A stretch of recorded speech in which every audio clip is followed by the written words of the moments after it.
Hello and welcome to this video. I'm gonna start a new series, opening for black. So I did already opening for white series, Jobava-London attack, so now it's time to make a new universal weapon with black. So I chose d6 against everything. This is a very interesting choice, so e4, d6. Yeah, mostly we will look from the e4 move because that's the most popular move on under 2000 online. But of course we're gonna check as well d4 first move, c4. But we are gonna play everything the same basically. It's a universal weapon d6. So again we're searching for this one weapon for this kind of level, and we can play same basically structure, same piece placements against anything. So it's called d6 universal. Other names of this opening is Philidor or black line. It's mainly against e4, that's how it's called. And old Indian system, if it's played against other first moves than e4. Why this setup works? Yeah. Basically you have one setup with black against everything. So as black you normally need different defenses against e4, d4, yeah, and so on. But this d6 cuts through that problem and allows like universal structure you can play against any white sensible opening. So second thing is time efficient improvement. Instead of drowning in opening theory, yeah, you need with black like many openings to learn when you start out against everything. Instead you just have this one opening, and long term you can focus your spare time on improving tactics. Yeah, what really matters in chess to improve your level, not only openings. Yeah, openings, you have one opening, you play it and you improve on your freed up time, basically endgames, middle game plans, and practical decision making. Study classical games and so on, yeah, instead of just studying openings. So that saves a lot of time of having this one opening. And it's kind of pattern based, not memory based, this opening. You know where the pieces are. We usually bring out the knights, strike in the center, finish development, and so on. Yeah, we'll see the stages of this opening, how I kind of divided in 3 stages how you play. So it's more not exact move remembering, but piece placement based, yet pattern based. So it's very easy. Even if you forget the exact move, you know where the pieces should be. So very easy to remember. And it's perfect for under 2000 online players, I think. At this level, understanding ideas beats memorizing lines, I think. So this system is give you solid playable positions, while your opponents often like try to punish you overextending because they think this opening might be weak.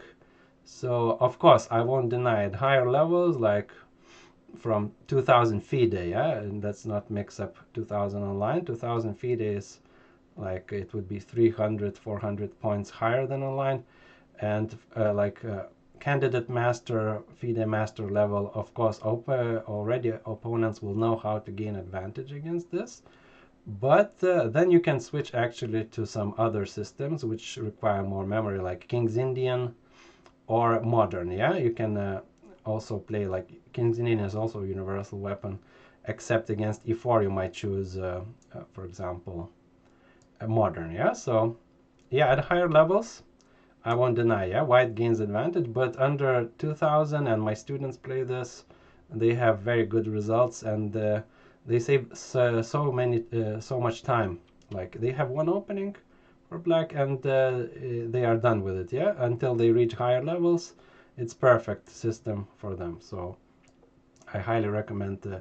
And basically, this chapter alone will give you enough ideas to start. So like if you're something around 1500, yeah, you don't need to watch other chapters, but I'll create further chapters like dedicated to go a bit deeper into each kind of setup where white plays different ideas, so you can check those chapters out. And in the description I'll provide again the sources if you want to look for some courses online, yeah, some YouTube stuff.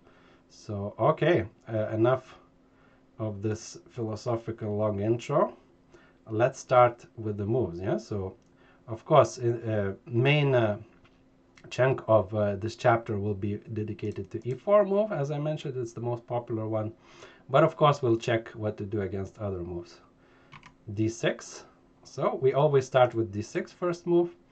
Looks like passive move. Yeah, we don't fight for center, we let white take the center, but don't worry, we're gonna strike with e5 later. So d6, and usually white goes d4 first move, second move, I think. Yeah, so instead of d4, they can be tricky a bit, and they can delay d4. So if they play knight c3, very important for black not to mix up the moves. Usually we want to put these knights out here, but very important, this knight d7 move is very optional and we can exclude it often. We want to support e5 with this knight d7. So what we do here, since white haven't played d4 move, we are kind of looking at e5 move, but don't go too fast e5, yeah, because white can play some kind of king's gambit. So we first always, like 99%, develop this knight first. Yeah, it's usually always goes here, so why not make this move? Yeah, first knight here, and you see white still delays d4, so they play knight f3. If they try to play some kind of Grand Prix attack like from Sicilian, we can still basically do e5, we strike in the center, and we this is the first stage of the opening. We kind of develop the knights, and this will most likely transpose to some Austrian attack, which we'll soon see. So f4, yeah, f4 move, interesting one, but most likely they will play knight f3, just develop pieces. And now, since they haven't played d4, very important not to mix up the moves. Don't go with the knight here automatically, yeah. We usually want to put these knights here, but this move is not needed at the moment, yeah. We can play e5 free of charge. We don't need to support e5 with this move. So very important to start with this, and we kind of are flexible here. Bishop c4, and look what happens. If you played previously knight d7, after bishop c4, you no longer have this e5 move. Suddenly it's a big mistake because they go after f7. So that's why we don't, when we don't need this knight d7, we don't play it. Yeah, if you don't need to support e5, don't play this move, it's optional. So we go e5 instead, and after bishop c4, we are just in time, we are fine to play this move, and we're ready against knight g5. We're gonna just castle, and we're fine. So very important not to mix up this knight bd7 move when they don't play d4. So this is kind of the first trap from my students' games. I noticed that they often get mixed up with this knight bd7. So if they play knight f3, yeah, second move, not d4, then we again go knight f6. This will be like 99% our second move. And now if they go this, we transpose basically to what we've just seen. Often they kind of mix up or make a, I don't know, pre-move. They drop this pawn. Yeah, often a blunder I notice in students' games. So this is a central pawn, so we just take it. No worries, yeah. We take it. If we need it, we come back. I don't think white has enough like compensation. You can even play like e6, bishop 7. We just have a pawn up, yeah, no worries. We want the central pawn. So if they often they will just miss it, or I don't know, pre-move and forget about this pawn. So take advantage of it in your games. And another dubious move I noticed from students' games is this e5 move. They kind of go over aggressive, but it doesn't help them. We just take it. Yeah, now the central is kind of central files are open, and we just exchange this knight, and black is fine already. So okay, this knight c3 tricky move, yeah, or knight f3 move order. But most of the time you will get d4. So after d4, our first stage of the opening starts. So yeah, we develop first thing d6 first move always. Second thing, we develop these knights. Yeah, but this, remember, this knight is optional if we need to prepare e5. Very important idea. So they will go knight c3. Yeah, since this pawn is attacked now, they will most likely go knight c3. Couple of mistakes here can happen already. Like again, pre-move probably. Yeah, knight f3. They forget about this pawn. Often happens in like blitz. Yeah, online. They just forget about this e4. We take it, of course. We take the central pawn and we're happy. There is no compensation for white. We just drop back. Okay, they castle. They are leading couple moves in development, but g6, and we develop the bishop. We castle, and their lead in development won't count too much because we're gonna catch up. Yeah, we're gonna castle and just a pawn up, just a central pawn for nothing. So this is often a mistake. e5, very typical on lower levels mistake. They go over aggressive, but this is actually a bad mistake, this move. How can we gain advantage with black? We take the pawn, they take back, we exchange the queens. And now you can pause the video and think about how black can attack two things at once. Yeah, so the right idea is knight g4, we hit both pawns and suddenly we win the pawn. So e5 is a big mistake, but happens often, I noticed from the games of my students. So another way they can defend the e4 pawn, we're gonna look at in separate chapter, in dedicated chapter. This move, we still prepare is e5, nothing changes. This is a bit of just a different system. Probably white will go for some long castles, maybe, yeah, like playing in some kind of Zemish system, like in King's Indian, but we do the same plan always with black. They can also protect the pawn with the bishop, same thing, we can even go, no need to prepare, yeah, no need knight bd7, we might not even go here. We can already go e5 since they cannot exchange queens, yeah. So this e5 often needs preparation. For example, if you go knight c3, if you go e5 immediately, it's also playable, but most black players don't want to do it because white has an option to exchange queens here. Yeah, you see, queen d8, king d8, and now this sort of queenless middle game happens. So they go usually here.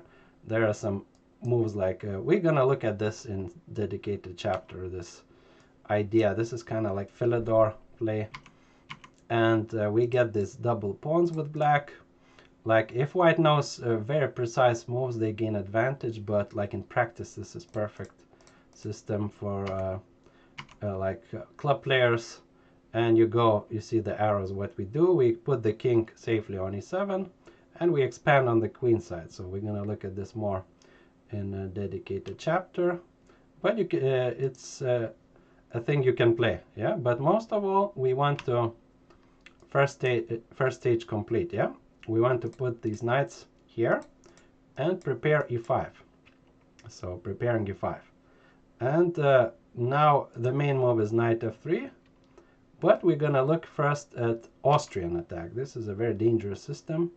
Like on lower levels, people might not know about this move. They most likely will play knight f3, but important to know what to do if white just tries to take over the center immediately. You know, so we have to fight against this, and we go e5.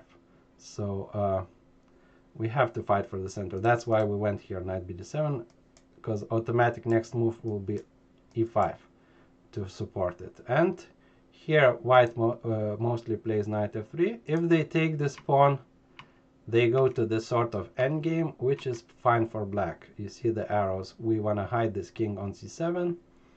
And yeah, next ideas, it's going to be more analyzed in Austrian attack chapter. So don't worry about this queen exchange. We're fine. But white has also like a weak isolated pawn here. So we have good play with black here. If you know what you're doing, yeah, of course we need to get out with the king from the open line. But mostly they will play knight f3 here. And we do this sort of thing. We take the pawn. Now many guys who don't know theory, they will just automatically capture with the knight. But this is not the best move. Here you can just go with the King's Indian kind of setup. Yeah, no need to develop bishop here, because there is some knight f5. you go now g6, you have time to develop the bishop here. And you just do this sort of thing, castle, and the next plan is just to pressure e4. Yeah, so knight d4 is not dangerous. We have very easy moves against it. Queen d4 is the most dangerous move. White can take with the queen, since we already have knight here. Yeah, we cannot kind of hit the queen. So they take with the queen, and they want quick, fast development, like bishop e3, long castles. So this is a dangerous system, and we have to know this gambit. It's kind of anti-Austrian attack gambit. So c6, preparing d5, and we're gonna unleash this dark square bishop. So that's the gambit we should play. Go active. And now bishop e3 is the main move. Some other moves, yeah, if they go bishop d2, we go immediately d5. Bring the bishop out with active play. If they go bishop e2, same thing, d5. We sack the pawn, bring the bishop with tempo. Can even take back the pawn, and it's very dangerous for black to be for white to be greedy here. Because, yeah, already you see, if bishop d2, this is gonna happen, yeah, and they lose the queen, so they have to misplace their king. And castle with big compensation, yeah, since okay, we sacked just one pawn, but look at their king, yeah, full compensation for black. Okay, so the main one is bishop e3. We're gonna analyze more in dedicated Austrian chapter, as I mentioned. We sack this pawn, we go bishop c5. There is also this e5 move, but we're gonna look at it separately. And we go for queen e7 with nice compensation again for black. So this was quick Austrian attack. Now let's get back to the main lines. Okay, so now instead of Austrian attack, yeah, f4, we go into the main line. Usually these knights will be played out. And yeah, that's why we played knight bd7 here. The next stage of our opening starts, yeah, the second stage I call it. We fight for the center, very important to make this e5 move, yeah, otherwise we're gonna be without space, yeah, white will have the center. And we finish development, so our next moves will be bishop e7 and castles most likely. As we'll see, there is an opening called black line where black delays castles, but most likely we just remember e5 and bishop e7 next moves. So what white's main move, yeah, most aggressive and probably the best move is bishop c4. But let's see some other lines. d5 very often played at lower levels, but this is just an inaccuracy. I think it gives away space advantage for white. You see, white had two pawns in the center, we had only one, and this pawn kind of supported it, so we are kind of a bit down on space. So by exchanging these pawns, white is basically exchanging not for this pawn, but for the d6. Yeah, they exchange d4 pawn for d6 because this pawn will take its place, will take e5 place. So this is a very good trade for us, this d5 move. And we are basically equalizing on the spot because now the central is equal. Our next moves are highlighted. Yeah, we want to go bishop out, castles, c6. That's our main ideas. Those are our main ideas. And the other move is bishop g5. Very often they kind of go for this pin, but it doesn't. It's not threatening at all. We just go bishop e7, and now they have couple moves. Very bad idea is just immediately to trade this without any reason. And black is already slightly better because we're gonna fight for dark squares probably. Yeah, this we have bishop here already, so if the position opens up, we're already nicely placed. So another kind of inaccuracy for white. Yeah, this exchange of the bishops earlier. Of course, you don't take with the knight because you're gonna lose this pawn. Yeah, we take with the bishop, but then we have excellent play. They might go after bishop g5, not take here, but go bishop c4, yeah, developing. But this bishop is kind of misplaced a bit. I think it goes here. It often kind of gets here. We can sometimes think about this knight h5 move, just exchanging our kind of bad bishop, yeah, for this. But c6 move is our typical, yeah, and we don't allow this pawn to advance. So you can improvise from here. So this bishop g5, not dangerous idea. Very common, yeah, this is the main move, but very common is this d5 closing the center. So here white plays d5, very common at lower levels. White is thinking he's getting some space, yeah, he's like closing our bishop and so on, but this is not dangerous for black. We finish development first, we go bishop e7. Let's say they do the same, yeah, they finish as well. Castles, castles, and a very typical move after all this second stage. The third stage is this c6, we'll see it again soon. And we chip away at the white center. Yeah, we want to take in such a way that they have to take with the pawn, then we're very good, yeah. This pawn won't be pressured. So sometimes we might even throw some moves like here, yeah, just to take the pawn and force them to take with some other pawn, yeah, themselves.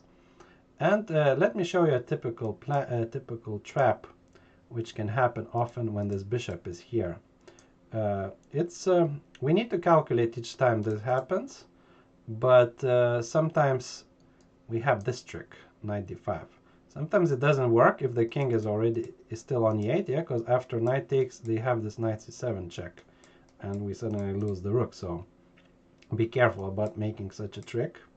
So what happens in this position? We win back, yeah, because if they take, knight is nicely protecting back. So if they take the bishop, we just take and one pawn, yeah.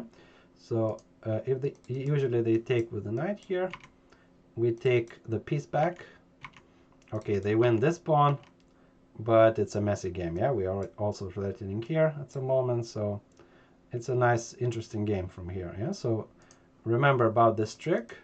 Sometimes you can also think of this trick as well. Sometimes happens like this, but you need to calculate all these captures, yeah. We're gonna capture as well. So these are like two tricks to look out when the bishop is placed here, yeah, either knight d5 or knight d4, but each case is different. You need to calculate if they work. Okay, so let's move on now to the main move, bishop c4, and we go already. White has a threat, yeah, to go after the soft pawn, often in the open games, and this is kind of similar to open game. We need to protect this guy. We prepare castles. And now main move for white is also castles, but they can do different sort of things here. Again, this d5 doesn't work. Anytime they take, just remember capture back with the pawn. Yeah, and we're good here. We're equal already. We're gonna play castles. We're gonna play c6, typical moves. So this d5 doesn't work. What else? They might throw this sack. This is, but this is the worst version of the sack. They might throw it. You just have to know a couple moves how to react. Of course, we take the bishop. They go here, but now don't make a mistake. Yeah, don't go here. We lose the queen, and don't go here. They trap our queen this time. So we go, and don't go here because the king might be a bit too exposed. Go to g8. Go to g8. As they attack our queen, looks like they're winning some material back. Yeah, they're gonna do this fork. But our queen jumps suddenly here, and we counter-attack them back. If they take the rook, it's a very good play for black. Already engine really likes black's position. We are attacking, so you can check out more on your own from this, but this is a great position for black. So this sack is not really working. It's a mistake, I would say. Another type of sack they can do is they go first knight g5, then we are kind of forced to castle, and now they take with the bishop first, yeah. If they take with the knight, this is a typical like beginners not understanding the material mistake, I would say. Yeah, this trading, yeah, they gain rook and pawn. We gain 2 pieces, so it looks like it's equal, yeah. On the surface, it looks 6 points for 6 points. It's equal, but if white goes for this, they show their misunderstanding. In chess game, we know that rooks come very late into the game. They don't have many open lines, and in the meantime, black will have like 10 more moves to play with light pieces, yeah, to get something initiative. So let me just show you a couple of moves to make it clear that this is favorable position for black. First, we just remove the king out of the f file. Let's say they try to open, yeah, the file for the rook. Of course, we don't take on f4 to open the rook. We take here, yeah. Let's keep these rooks closed. And for example, here's already a first trick, yeah. They might fall for this, yeah. We strike in the center. We quickly open the light pieces, and how they black is already like slightly better. You can check with the engine, yeah. This exchange is really not good for white. This yeah, so they most likely will sack, yeah, if they go for this, they know some moves. They will sack the bishop first because their intention is to go again. This knight is 6, and you see, as in previous line, we had this queen g6 move, but here we don't have it. Rook is kind of blocking our path, so we have to go back. They take the rook, yeah, there is no draw. If they go back, our queen gets out, yeah, and they miss this rook, so they have to take the rook. So what happened? What exchange happened here? Basically, white gained a rook and 2 pawns, but knight a8 will be lost. Yeah, so we will have 2 pieces for the rook and 2 pawns. So again, minor pieces will have a better play here than rooks. And very important move to remember is this b5. b5, we want to immediately trap this knight. It's already trapped. We want just to win it back. And if knight takes, this is a mistake. Yeah, we go here and we even do this sort of thing. So yeah, this is a good position. We'll analyze this more in dedicated chapter. I think more I'll show you maybe further moves how to play with black. But let's get back to the main move with castles. And now what we do, we have a division here. We could go for black lion setup, or we can castle like in Philidor. So first let's see this black lion idea. So basically, after castles, it will be stage 2 complete. We pushed e5, we put the bishop out, and we castled. Yeah, so castle will be Philidor move. Yeah, we just go for normal solid play. But this c6 is an aggressive alternative at the start of the black lion ideas. So our idea, we delay the castling. Yeah, we want to push these pawns towards the white king. Maybe at some moment remaneuver this knight to the king side, and we're gonna go queen c7 as well to support e5. And c6 move is also a very good one. It basically does 3 things. It defends the central pawn, it prepares b5, and it opens a square for the queen to go here and defend e5. So c6, very cool move. And white might play some rook e1. If they don't stop b5, we go for it. We always go for it. And now if they drop back here, we might even switch back to Philidor, since we already achieved our nice goal of pushing the queenside pawns. If they go back, we might just push them on.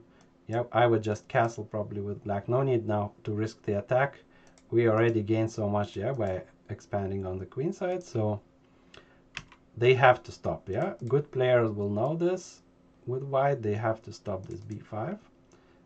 And we go queen c7 again. There is also a very interesting move where, like Ginger GM Simon Williams, the OG of this black line, he plays often this a5 move. Very interesting alternative, kind of stopping white from going this way, yeah. It's kind of slow line, I would call, yeah. So queen c7 is the main idea. And we are kind of waiting for white to make such moves, yeah. They create a hook on their king side, and probably they don't even expect us to do some attack. So we go h6 idea. You see, we are always delaying the castle in black line. They go rook e1, and now we can move this knight because the queen was already guarding, yeah, supporting the center. And we go very aggressive, very aggressive. This is a risky opening. Our next ideas is knight g6 and g4, opening the g line. Yeah, rook will usually come to g8. So we have, you can improvise like from here. We're gonna go deeper in dedicated chapter, but this is the black line idea, yeah. Usually these knights will come forward and we delay the castle. Most likely black will stay in the center with the king, or even get out on the queen side if possible. So this is the black line stuff. Let's get back to the Philidor main move. So usually they go rook e1. They just put their pieces in their natural squares. Many moves are possible for white, but with black we play mostly the same idea. So it doesn't matter too much what white does. So often d5, this move can be played at any time, but here it doesn't make much sense. Yeah, they block the bishop. What can we do? We again chip away at the center. Let me show you just a couple of ideas. Yeah, how we want to get rid of the center, and basically here might be possible even to take the pawn.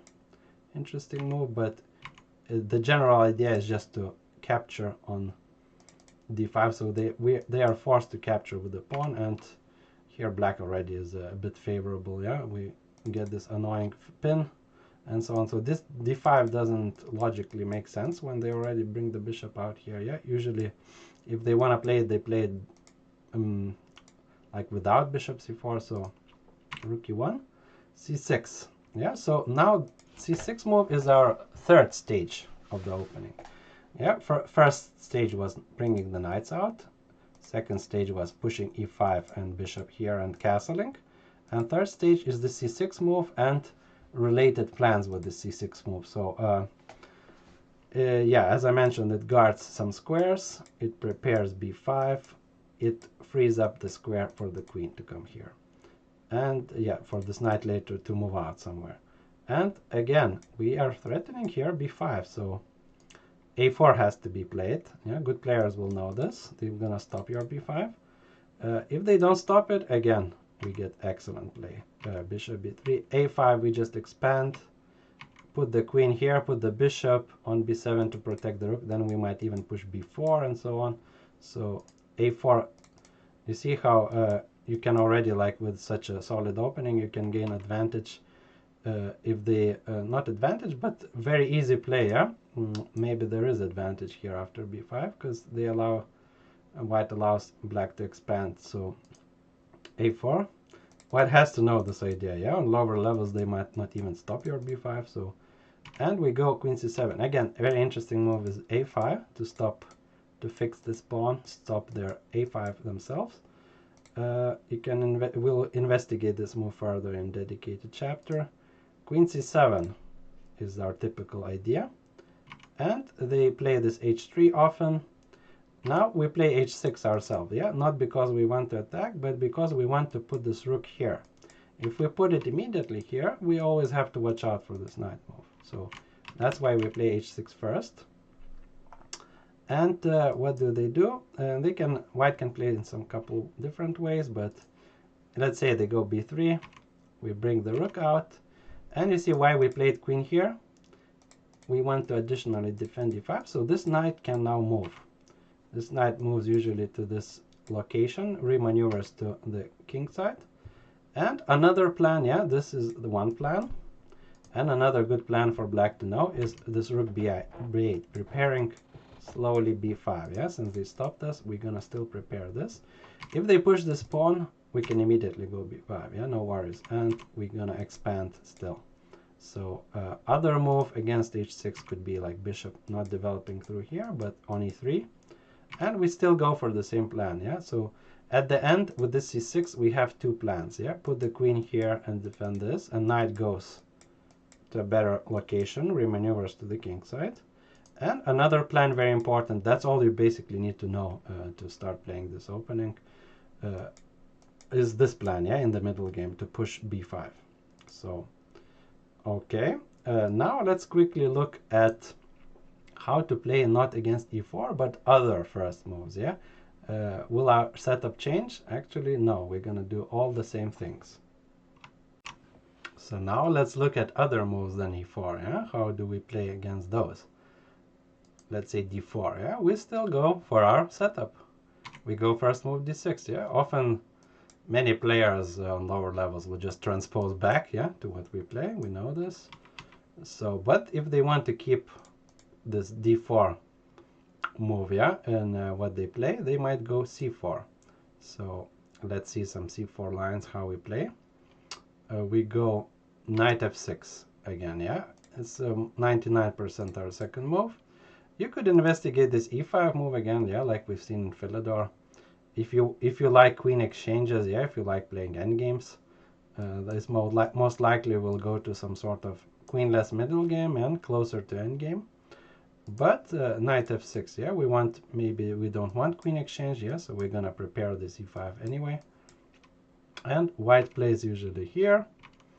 White plays like against king's Indian, yeah, so we still go knight bd7. First stage, yeah, we develop the knights. Second stage, we push e5, and we go bishop e7 and castle, yeah, second stage. And now they can even play some g3. We're gonna check those in a separate chapter, yeah, against d4 how we play. But most setup we will encounter this central gain, yeah, they play like against king's Indian, as I mentioned. And we go here bishop e7. We could even maybe transpose to king's Indian like this, yeah. It looks interesting, but we keep the same moves, yeah. We keep the same setup. We go bishop e7, and this setup is called like old Indian, yeah, old Indian, because we don't put the bishop on g7 like in king's Indian, but we put it on e7. So this is white usually plays this classical setup. If they push the pawn too early, yeah, gaining space, that frees up c5 square, so we can jump with the knight, attacking here. Now, very important move, entrench the knight, yeah, guard the knight, so it won't get kicked out. a5 should be played, castles, and let's say bishop e3, b6, and later, as in king's Indian, we can prepare this f5 break. Yeah, we'll move the knight somewhere, we're gonna maybe even play g6 and prepare this f5. Because it's a close position, we need breaks, yeah, in close positions, so okay, so this bishop, instead of d5, yeah, instead of d5, yeah, they would go bishop e2 most likely. Here we can even experiment with black lion, yeah, we don't want to castle, but probably it's a bit risky here with c4, yeah, white will quickly play on the queen side, but you can in blitz even experiment with this, yeah, delay the castle and try to push these pawns, see how it goes. Yeah, for blitz you can play much more riskier, but castle is the move. And second stage complete, yeah, first stage was knights out, second stage e5, bishop here, castles, white also castles, and now the third stage starts, yeah. Third stage is this c6 move, typical move. And if white knows some theory here, he might gain a slight advantage, I would say. But they really have to know the concrete ideas where the pieces are, and I highly doubt that like under 2000 level most people will know this. They will play just random natural moves, not really paying attention. So for example, bishop e3 actually is the best move here according to theory, but let's say they play some other move like queen c2. What do we do with black? Yeah, what's our next plan? Here we don't have to know exact moves, we just have to know plans. We go for this b5, yeah, we prepare this b5 at some moment. So a very cool idea is they might play this rook here, but cool idea if they stop somehow, yeah, b5. Now you already see the pawn is on c4, so we can fix very nicely this b4 square for possible later knight jump, yeah. We might go queen c7, we might take here, knight will jump here, yeah, and this b4 is weak, might be weak, yeah, in some future moves. So rook d1, queen c7, we get out of the rook file, yeah, we're threatening some tactics already. So we queen c7 get out of this, and we slowly prepare b5 again. Yeah, we go for this b5. Remember, you can also play rook e8, remaneuver this knight. Very same ideas like against d4, basically same idea. So okay, bishop e3, let's see this move. Here we can instead of queen c7, we can do this tricky move, yeah, since we don't need h6 now, bishop is not on c4. We can do this tricky move. We might intend to take at some moment on d4, so this gives white a dilemma whether to allow us to take or push, yeah, and kind of this rook then is misplaced on e file. So if they push, yeah, we do the same thing. You can see we can be flexible, we can mix up the moves sometimes. No need for queen c7 at the moment. We just improve this knight, yeah, it goes to g6. These are like the best moves for white. Knight e1, they also remaneuver their knight because it was not doing much here. White is basically preparing, like in King's Indian, to push all these pawns and attack on the queen side. And we kind of do action on the king side, yeah? So knight d3. And nice idea, h6 now, to exchange possibly on g5 this bad bishop. So bishop g5 might be a future idea. b4, let's say, yeah, of course white gets some advantage because they have space, but by no means it means that this is not playable position for black. So, and here black has even a nice trick. They can exchange the pawn and kind of block their attack, yeah, block the queen side. This is a nice move, and it's a nice playable position, chances for both sides. So this d4 we kind of covered. What about c4 move? c4, does it change our move order or anything? Actually no, yeah, we do the same. d6, it's again like old Indian setup, can be done against any opening, yeah. Knight c3, e5, yeah, here we can go e5 immediately since they haven't played d4. And let's say they do some sort of English game, yeah, with g3. It doesn't change our moves. Here we just can be more flexible, yeah. You don't need this knight here. Remember, this knight move is optional, yeah. Whenever they attack your pawn, then we go here, yeah. If they don't attack, we might do some more crucial moves, yeah. We might castle first. This knight then might even go somewhere else, yeah. So castles and d3, yeah. For example, if d4, what would be your typical move?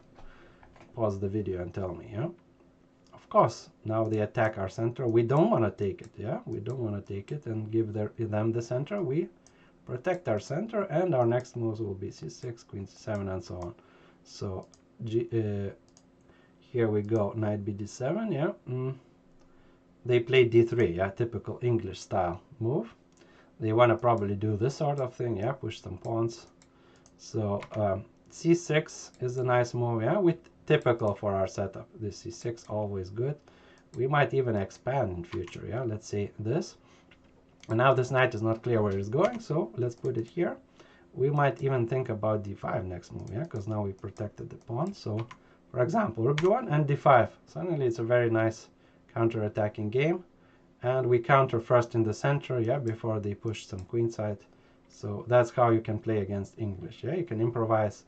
Important to know basically the setup, yeah, and you play c6. From here you can improvise whenever you want, but most likely you try to take over the center if allowed. And let's see some final move, yeah. In a separate chapter we're gonna cover more first moves, how to deal with them with our setup, but just to show you that it works only against such random moves like b3, yeah. Not random, but it's a nice move first with white, but we can play it against anything basically. e5, d4, yeah. If they go d4 first, and this is a bit of an exception, yeah. Now they really put some pressure on e5. We have only one defender here, yeah. They put 3 pieces on e5, 3 attackers. So in this case we have to stay flexible. We have to go e4. We have to advance and we gain the center, yeah, this time. So d4 is actually an inaccuracy. They should play something like e3, delay this d4 a bit. But our setup, it doesn't change, yeah. We go bishop 7, castle, knight bd7 whenever we need, and so on. So all right, maybe I'll show you just against the London. I think I missed how we play against the London. Here we go knight d7 immediately, yeah. So like I said, 99% we would go for this move. In this case it's a bit of an exception. We went to push e5 immediately, yeah, since this bishop is stopping from us from going e5. Okay, they bring out the knight, they stop again e5, yeah. They have 3 attackers, we have only 2 defenders. So you could play in 2 ways. You could even go g6 and kind of do the King's Indian stuff and force e5 still. But this kind of is a bit different than what we play. But you could also prepare like in a different move order, yeah. We're delaying e5. But you see how flexible we are. We can change the move order at any moment in the setup. We can go for queen c7. Now we have ready 3 defenders, yeah. Queen is also supporting, knight and pawn. they have 3 attackers on this e5, so it's balanced. Then it means we can play it, and we can still achieve this e5 even against London. Yeah, and then we continue doing the same thing basically. Yeah, so even here, but probably I would go with g6 move order. Yeah, it kind of forces the e5 faster. So against London you can play many different things, just to show that it works also against London. Yeah, the setup. So all right, so in conclusion, I would say this setup d6 is a very good one for black. Yeah, you can have one opening against everything. And let me mention one more thing. Yeah, you can actually play this with white if you want. With white I recommended kind of Jobava-London attack. Yeah, but let me just show you, and there will be a link included how to play. I think Chess Bra channel YouTube has a very good playlist how to play Philidor against everything. Yeah, so from here you can even play this setup with white, but move order is just a bit different. Yeah, you don't go d3 first, you just go knight f3. They play this, yeah, and you go d3. Let's say they do the central, yeah, typical central stuff, and you go, yeah, since you can even go e4 and go for this queenless middle game, but you want to prepare e4. You see, it's the same thing with white, and they go, yeah, it's just tempo up. And let's say you put the bishop here, you castle, you go c3, you go queen c2. You can watch more from that playlist. Yeah, so just to mention, you can even have like one opening for both white and black if you prefer. Yeah, you can even save up even more time on this. So okay, I prepared the Lichess study, so you can check that out. Yeah, it's public. You can just watch the first chapter if you're kind of amateur player, club player. First chapter, this chapter is just enough for you to start playing this and have opening, yeah, until you reach high levels. But I also provided sources, like if you want to go deeper into this opening, there are plenty of sources like from Chessable, Modern Chess. Chessable, the famous ones are Ginger GM, yeah, Simon Williams, Black Lion stuff. You can also, I found some good courses about Philidor and so on, so you can check that out. And okay, see you in the next chapters. Have nice games playing this opening, yeah. In the next chapters, we're gonna look at more in detail, deeper, yeah, how to play against each white's setup. So see you then. Thanks for watching, and bye bye.